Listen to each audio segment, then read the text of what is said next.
Բարի և օրհնյալ առավոտ, սիրելի հարազատներս, շնորհ և խաղաղություն Հայր Աստծուց լինի ամենքիս վրա, Հիսուսի սուրբ անունով օրհնում եմ յուրաքանչյուրիս, և թող մենք ապրենք խոնարհ կյանքով, Աստծուն հնազանդ կյանքով, Աստծո սերը մեր սրտերում և նրա արյունը ծածկի մեզ։ Հիսուսը շատ հաճախ ասում էր, ով ականջ ունի լսելու, թող լսի։ Բոլորս էլ ֆիզիկական ականջներ ունենք, բայց մեր ականջները հոգևոր խլություն են կրում, փակված են։ Դրա համար ես աղոթում եմ,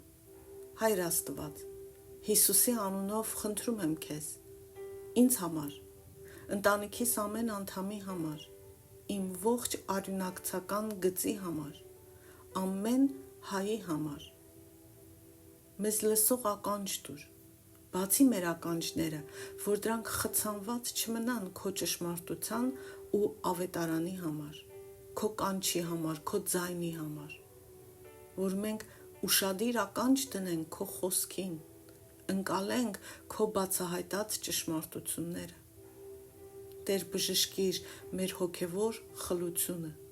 որ մեր ականջները ստի ծառա չմնան ու մեր ողջ էությունը աշխարհի ստով լցված չմնա, ոչ էլ լցվի նորից աշխարհի ստով, որովհետև ստի հայրը սատանան է։ Տեր ողորմիր և օգնիր, կանչում եմ քեզ մեր կյանք։ Հիսուսի անունով աղոթեցի։ Ամեն։ Իսկ հիմա վերադառնում ենք Դեյվիդ Ջերեմիա գրքին, Աստված սիրում է և միշտ էլ կսիրի գրքին, այն մասին, որ Աստված սեր է։ Նախորդ դասերը լսեք, անցյալ դասին խոսեցինք այն մասին, որ մինչև մեր ծնվելը Աստված գիտեր մեր կազմությունը։ Իսկ այսօր սկսենք խոսել այն մասին, որ մինչև քո ծնվելը Աստված գիտեր քո արժանապատվությունը։ Կողոսացիներ նամակի 1 գլխի 16-րդ խոսքում ասվում է. որովհետև նրանով, այսինքն Քրիստոսով, ստեղծվեց ամեն բան, ինչ երկնքում է ու երկրի վրա, այն ինչ երևում է և այն ինչ չի երևում, թե գահերը, թե տերությունները, թե պետությունները, թե իշխանությունները, ամեն ինչ Քրիստոսի միջոցով և Քրիստոսի համար ստեղծվեց։ 1994 թվականի փետրվարի 3-ին ասում է հեղինակը, ես չէի ցանկանա լինել ոչ Միացյալ Նահանգների նախագահը, ոչ փոխնախագահը կամ որևէ սենատոր կամ կոնգրեսական կամ էլ Ամերիկայի կառավարության որևէ այլ բարձրաստիճան անդամ։ Սրանք դժվար, ծանր ու մարտահրավերներով ու մեծ պատասխանատվությամբ ու պարտականություններով լի պաշտոններ են ընդհանուր առմամբ, բայց այդ օրը Հնդկաստանից մի փոքրիկ կին աշխարհի ամենահզոր կառավարության ղեկավարներին ասեց բաներ, որ շատերը ռիսկ չէին անի ասել։ Այդ կինը չէր նախատում կամ քննադատում նրանց։ Իրականում այդ կինը բավականին սիրով էր խոսում։ Նա պարզապես խոսում էր այն մասին, թե որքան արժեքավոր է մարդկային կյանքը Աստծո համար։ Այդ կինը Մայր Թերեզան էր, Խաղաղության միսիոներներ կազմակերպության հիմնադիրը, ու նրան հրավիրել էին ելույթ ունենալու Վաշինգտոնում անցկացվող ամենամյա ազգային աղոթքի նախաճաշի ժամանակ։ Նույնիսկ հարթակի վրա կանգնած փոքրիկ մի անձնուհու գլուխը հազիվ էր երևում ամբիոնի հետևից, նա այնքան փոքր էր, բայց սենյակն այնքան լուռ էր, որ չկար մեկը, որ չլսեց նրա ուղերձը, բարձր ու հստակ։ Մայր Թերեզան խոսեց յուրաքանչյուր և ամեն կյանքի արժանապատվության և արժեքի մասին, որ յուրաքանչյուր մարդկային կյանք արժանի է սիրված լինելու, որի հետ բոլորը, ովքեր հավաքվել էին աղոթքի նախաճաշին, կարող էին համաձայնվել։ Սակայն իր ելույթի կեսին Մայր Թերեզան ասաց. Ես կարծում եմ, որ այսօր խաղաղության ամենամեծ կործանիչը, խաղաղության ամենամեծ թշնամին աբորտն է, քանի որ դա պատերազմ է երեխայի դեմ, անմեղ երեխայի ուղղակի սպանություն և սպանություն մոր կողմից, մոր ձեռքով։ Եվ եթե մենք ընդունենք, որ մայրը կարող է սպանել նույնիսկ իր սեփական երեխային, ինչպես կարող ենք մյուս մարդկանց ասել, որ չսպանեն իրար։ Եվ ապա ուղիղ խոսելով աշխարհի ամենաազդեցիկ մարդկանցով լի սենյակում, Մայր Թերեզան աղաչանքով դիմեց հավաքվածներին. «Խնդրում եմ, մի սպանեք երեխաներին։ Ես ուզում եմ յուրաքանչյուր երեխային, ում պատրաստվում են աբորտ անել։ Խնդրում եմ, տվեք ինձ այդ երեխաներին։ Ես պատրաստ եմ ընդունել ցանկացած երեխայի, որին պատրաստվում են աբորտ անել, և տալ այդ երեխային ամուսնական զույգերի,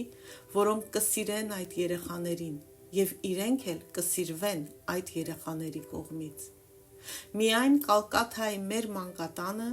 մենք փրկել ենք ավելի քան 3000 երեխայի աբորտից։ Իհարկե, սա տարիներ առաջ էր, պատկերացրեք, որքանների են փրկել հիմա։ Այս երեխաները աննկարագրելի սեր և ուրախություն են բերել իրենց որդեգրող ծնողներին և մեծացել են այնքան լի սիրով և ուրախությամբ։ Եթե մենք հիշենք, որ Աստված սիրում է մեզ, որ մենք կարող ենք սիրել ուրիշներին, ինչպես Աստված սիրում է մեզ, ապա Ամերիկան կարող է դառնալ խաղաղության նշանը աշխարհի համար, ասաց Մայր Թերեզան։ Մայր Թերեզան շարունակեց ասելով. «Թող Ամերիկան դառնա թույլերից ամենաթույլերի, չծնված երեխայի նկատմամբ հոգատարության ու պաշտպանության սիմվոլը։ Եթե դուք դառնաք արդարության և խաղաղության վառվող լույս աշխարհում, ապա իսկապես հավատարիմ կլինեք այն բանին, ինչի համար պայքարում էին այս երկրի հիմնադիրները։ Աստված օրհնի ձեզ»։ Այսպես Մայր Թերեզան ավարտեց իր խոսքը։ Մայր Թերեզան այդ օրը համարձակորեն խոսեց իր էլիտար լսարանի հետ, և նրանք լսեցին, քանի որ նա վաստակել էր համարձակ խոսելու իրավունքը։ Բոլորը գիտեին, որ Մայր Թերեզան և նրա քույր միանձնուհիները ոչ միայն ասում էին այս բաները, այլ ամեն օր հոգ էին տանում նրանց մասին, ում աշխարհը մոռացել էր կամ ընտրել էր չսիրել։ Մայր Թերեզան իր խոսքերով և կյանքով ցույց էր տալիս, որ յուրաքանչյուր կյանք արժանապատվություն և արժեք ունի Աստծո աչքում։ Հնդկաստանի փողոցում որդերով պատված մուրացկանը արժեք ունի Աստծո աչքում։ Անպլանավորված երեխա կրող երիտասարդ մայրը արժեք ունի Աստծո աչքում, և չծնված երեխան ևս արժեք ունի Աստծո աչքում ու պիտի ունենա մեզ համար էլ։ Կողոսացիներ առաջին գլխի նամակի 16 խոսքը, որ կարդացինք, այստեղ Պողոս առաքյալը մեզ տալիս է մեկ պատճառ, թե ինչու է Աստված գնահատում ու արժեքավորում յուրաքանչյուր կյանք, որտև ամեն բան ստեղծվել է Հիսուս Քրիստոսով և Հիսուս Քրիստոսի համար։ Բայց ցավոք, մենք այդ պատճառի հետ հաճախ հաշվի չենք նստում, չենք էլ գիտակցում, ականջ չունենք լսելու։ Բայց եկեք նորից լսենք, որովհետև Քրիստոսով ստեղծվեց ամեն բան, ինչ երկնքում է ու երկրի վրա, այն ինչ երևում է և չի երևում, թե գահերը, թե տերությունները, թե պետությունները, թե իշխանությունները։ Ամեն ինչ Քրիստոսի միջոցով ու Քրիստոսի համար ստեղծվեց։ Կարդանք վերջին նախադասությունը նորից. ամեն ինչ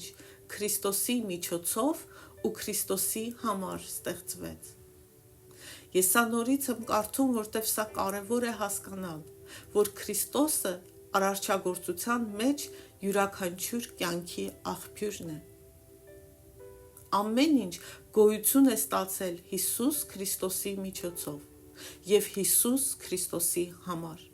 Նա օրհնել է ամեն բան, ինչպես ասվում է Ծննդոց առաջինի 31-ում, ասելով. ամեն ինչ լավ է։ Եվ Աստված տեսավ, որ այն ամենը, ինչ որ արել էր, ահա շատ բարի էր, ինչը նշանակում է, որ դա նաև չափազանց արժեքավոր է Աստծո համար։ Իսկ ո՞րն է մեր բաժինը, մեր գործը այս ամենի մեջ։ Քրիստոսը մեզ վստահեց երկրի վրա իր ստեղծած ամեն ինչի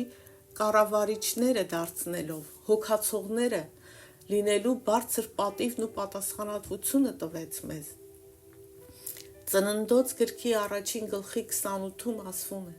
Աստված օրհնեց նրանց և Աստված ասաց Ադամին ու Եվային. աճեցեք, բազմացեք, լցրեք երկիրը ու տիրեցեք դրան, իշխեք ծովի ձկների, երկնքի թռչունների վրա ու երկրի վրա սողացող բոլոր կենդանիների վրա։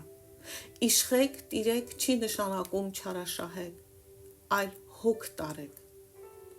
Սա նշանակում է, որ այն, ինչ արժեքավոր է Աստծո համար, պետք է արժեքավոր լինի նաև մեզ համար, որտեղ նա մեզ վրա է դրել արարչության հոգացությունը։ Հետևաբար, որպես կառավարիչներ ու հոգացողներ, մենք պարտականություն ունենք հարցնել Աստծուն. արդյոք ես պատվում եմ այն արժանապատվությունը, որը դու ներդրել ես մարդկային կյանքի մեջ։ Արդյոք քեզ Տեր Աստված հաճելի է, թե ինչ ընտրություններ եմ ես կատարում քո ստեղծած կյանքի վերաբերյալ, որ տվել ես ինձ, երեխային, շրջապատի մարդկանց։ Հնարավոր է արդյոք պատկերացնել, որ Հիսուս Քրիստոսը պատասխանի մեզ ու ասի. այո, ամեն տարի միլիոնավոր չծնված երեխաների կյանքը դադարեցնելու քո որոշումը, երեխաներ, որոնք ստեղծվել են իմ միջոցով և իմ համար, հաճելի է ինձ, ես դեմ չեմ, որ դու որոշել ես նրանց սպանել։ Հնարավոր է, որ Քրիստոսը նման բան ասի. ոչ, ոչ, ոչ ու էլի ոչ։ Սա երբեք չէր կարող ու չի կարող հաճեցնել Հիսուս Քրիստոսին։ Ես համոզված եմ, ասում է հեղինակը, ես էլ իմ ձայնն եմ ավելացնում այստեղ, որպես նարինե, որ Հիսուս Քրիստոսը խորապես վշտանում է ամեն անգամ, երբ մենք անմեղ կյանք ենք վերցնում, աբորտ անում որևէ երեխայի, որը նպատակադրված կերպով ստեղծվել է Աստծո պատկերով։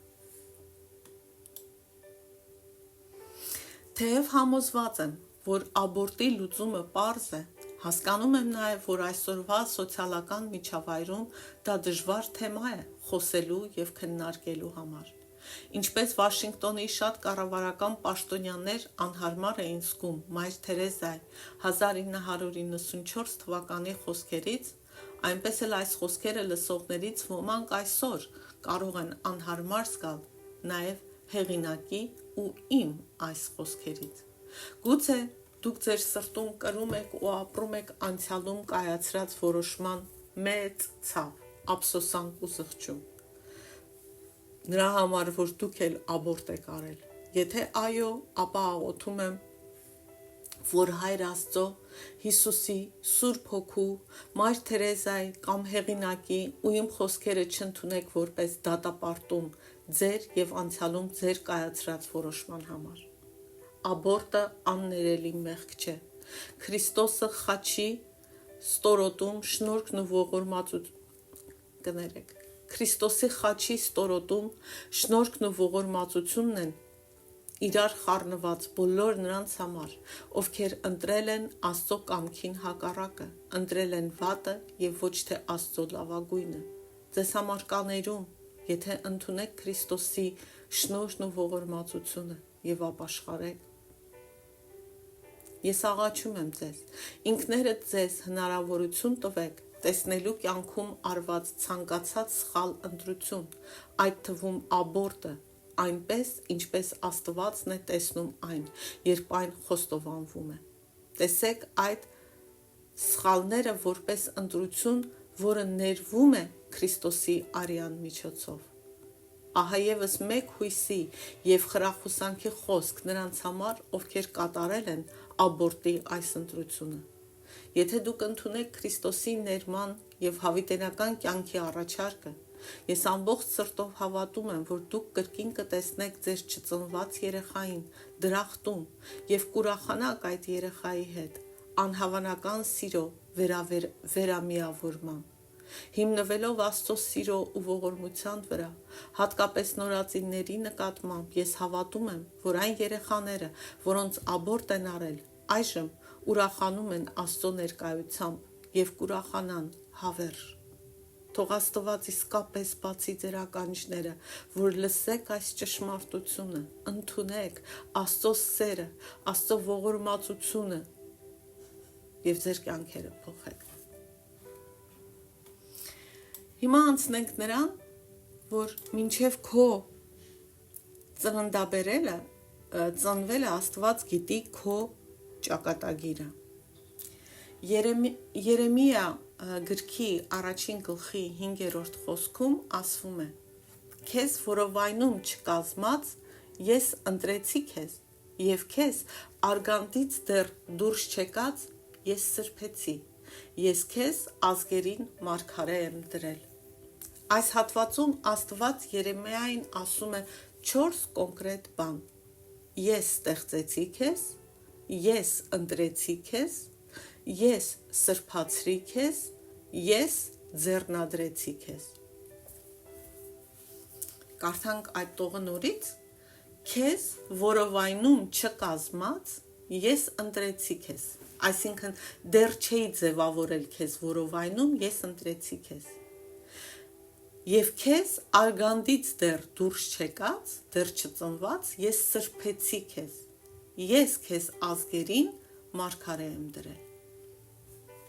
Այնուհետև Տերն ասաց Երեմիային, որ նա ձեռնադրվել է որպես ազգերի մարգարե։ Երեմիան կարող էր մտածել, թե արդյոք Աստված խորը մտածել, ծանր ու թեթև է արել այս առաջարկը լրջորեն, ու Երեմիան սկսում է պատճառներ առաջ քաշել, թե ինչու ինքը որակավորված չէր կատարելու այն առաքելությունը, որ Աստված նախատեսել էր իր համար։ Երեմիա 1-6 խոսքում նա ասում է. «Եվ ես ասացի. ով Տեր Աստված, ահա ես խոսել չգիտեմ, որովհետև ես մանուկ եմ»։ Բայց Աստված շատ լավ ու կոնկրետ գիտեր, թե ինչ է անում։ Ինչպես տեսնում ենք Աստծո խոսքերում ուղղված Երեմիային, Աստված բավականին մանրակրկիտ մտածել էր դրա մասին։ Եթե թարգմանենք Աստծո խոսքերը, դուրս է գալիս մոտավորապես այսպես. «Սա իմ կողմից ինքնաբուխ որոշում չէ, Երեմիա, չես գիտակցում, որ ես ամեն ինչ գիտեի քո մասին, երբ քո մայրը դեռ կրում էր քեզ իր արգանդում, չես գիտակցում, որ ես այս առաքելությունը սկզբից ի վեր գծել եմ քեզ համար»։ Սա փոխաբերական ներկայացրեցինք Աստծո խոսքը։ Աստված ծրագիր ուներ Երեմիայի համար և Երեմիայի կյանքի այդ պահի համար, և ուրախությամբ ու անհամբեր Աստված սպասում էր ստանալու այդ խորը բավարարվածությունը, երբ կտեսներ, թե ինչպես է իր զավակը, այդ դեպքում Երեմիան, օգտագործում այն պարգևները, որոնք այդքան սիրով Աստված պահել էր Երեմիայի համար։ Ու երբ Երեմիան խոսեց իր երիտասարդական անփորձության մասին, Աստված հանգստացրեց նրան։ Երեմիա 1-8 գլխում Աստված ասում է նրան. «Նրանց երեսից մի վախեցիր, որովհետև ես քեզ հետ եմ, որ քեզ ազատեմ, ասում է Տերը»։ Աստված իր ձեռքը դրեց Երեմիայի շուրթերին և ասաց Երեմիային. «Ահա ես իմ խոսքերը քո բերանի մեջ դրեցի»։ Ինչպես Աստված արեց Երեմիայի հետ, նույն կերպ էլ Աստված գնահատում է այն պահերը, երբ նա տեսնում է, թե ինչպես ենք մենք, ամեն մեկս, մեզնից յուրաքանչյուրս աճում ու դառնում այն, ինչ Աստված նախատեսել էր մեզ համար, և շարժվում դեպի այն առաքելությունը, որը նա նախատեսել էր մեզ համար։ Նույնը վերաբերում է նաև մարդկային հարաբերություններին։ Ջոն Օրտբերգը բացատրում է այսպես. «Եթե սիրում եմ մեկին, դա նշանակում է, որ ես որոշակի հույսեր, մտադրություններ և ցանկություններ ունեմ նրա համար։ Ես նրա կողքին եմ ու նրա կողմից եմ։ Ես ձգտում եմ, որ այն մարդ, ում ես սիրում եմ, հաջողի, ծաղկի, առաջ գնա, հաղթանակներ ունենա։ Ես ուզում եմ, որ նա իրացնի իր ողջ ներուժը, իր պոտենցիալը։ Ես ուզում եմ, որ նա լցվի առաքինությամբ և բարոյական գեղեցկությամբ։ Նույնը Աստված է ցանկանում մեզ համար։ Տարբերությունն այն է, որ Աստծո սիրո դեպքում այս գանձերը, այս նվերները Աստված պատրաստել է մեզ համար, նախքան մեր գոյություն ունենալը, նախքան մեր ծնվելը։ Աստված դրանք մեզ համար պահել է սկզբից ի վեր։ Պողոսը խոսում է Աստծո այս հավիտենական գիտության և սիրո մասին, երբ գրում է Գաղատացիների նամակում իր իսկ կոչման մասին։ Գաղատացիներ 1:15-16 Պողոսը բացատրում է. բայց երբ Աստված բարեհաճեց իմ մոր որովայնից ինձ ընտրել ու իր շնորհի միջոցով ինձ կոչել, հայտնելու իր որդուն իմ միջոցով, որպեսզի նրան հեթանոսների մեջ ավետարանեմ։ Այսինքն տեսնում ենք, որ Պողոսն ասում է, Աստված բարեհաճեց, որ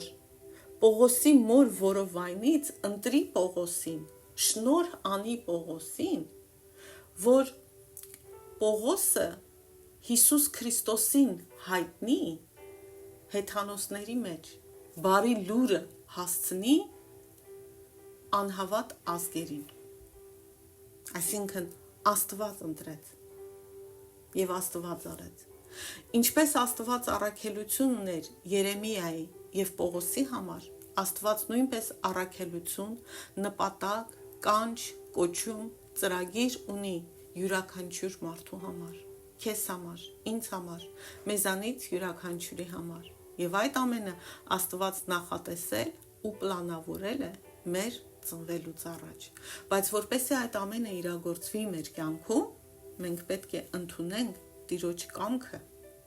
և ցանկանանք Տիրոջ ծրագիրը, հետ դառնանք մեր ճանապարհից և գնանք Տիրոջ ճանապարհով։ Այսքան այսօր։ Օրհնում եմ ձեզ։ Տիրոջ պաշտպանությունը թող լինի յուրաքանչյուրիս վրա։ Արժանի զավակներ լինենք Տիրոջ համար և իսկապես զավակ դառնանք Հիսուս Քրիստոսով։ Ամեն։